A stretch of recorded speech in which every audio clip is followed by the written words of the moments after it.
पृथ्वी से 255 million kilometre दूर हूँ, फिर भी मेरी अंतर्दशा में पृथ्वी पर कोई भी प्राणी जन्म ले ले तो उसके शादी विवाह में अनेक कठिनाइयां आती हैं।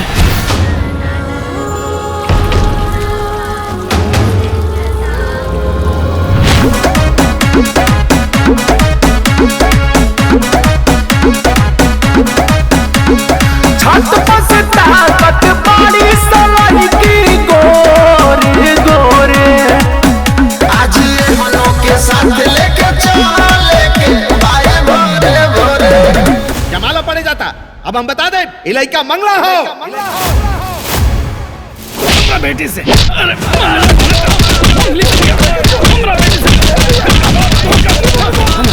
अरे हई मंगल ना अमंगल पैदा भइल बा। कैमरामैन फोकस करो। तो ये देखा आप लोगों ने लड़की पक्ष का अत्याचार। ऐसी लड़की की शादी समाज में किसी यहाँ नहीं होनी चाहिए। ये लोग बर पक्ष को घर पर बुलाकर मारते और पीटते हैं। कुंडली में कोई दोष या त्रुटि या ग्रह नक्षत्र में कोई कमी मिलती है तो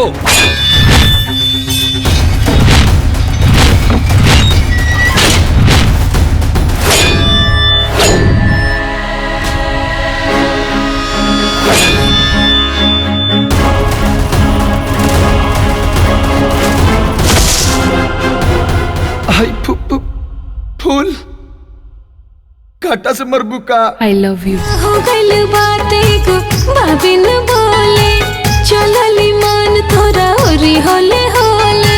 गजरा कलम के काम कैलस, दिल पे गजल लिख गई। होठवा हाँ हाँ हाँ होठवा करेला माना, बाकी अखिया में प्यार दिख गई।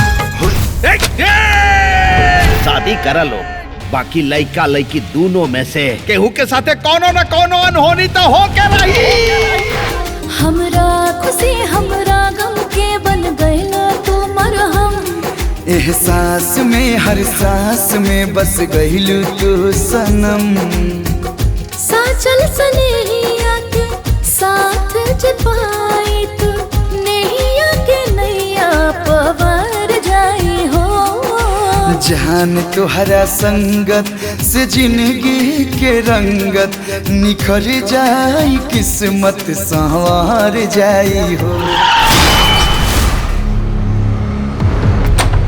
उपाय बा कि अब तोहार मंगल दोष उतारे खातिर तोके कोनो काली कुतिया से ब्याह करे के पड़ी। ओम स्वस्ति नः इंद्रो वृधश्रवाः स्वस्ति नः पूषा विश्व। नमस्कार, मैं धनसुख। मंगल की शादी में ढकोसलों की बाढ़ आ गई है। खाली ब्याह है ना, हर रस्म रिवाज निभावे के पड़ी। गृह प्रवेश से लेके मुंह दिखाई तक के रस्म करे के पड़ी। सुहागरात ना बनावे के पड़ी।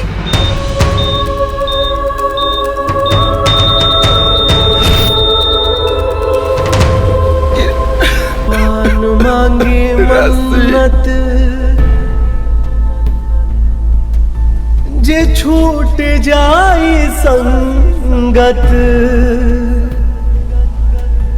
तजियाते दीवाना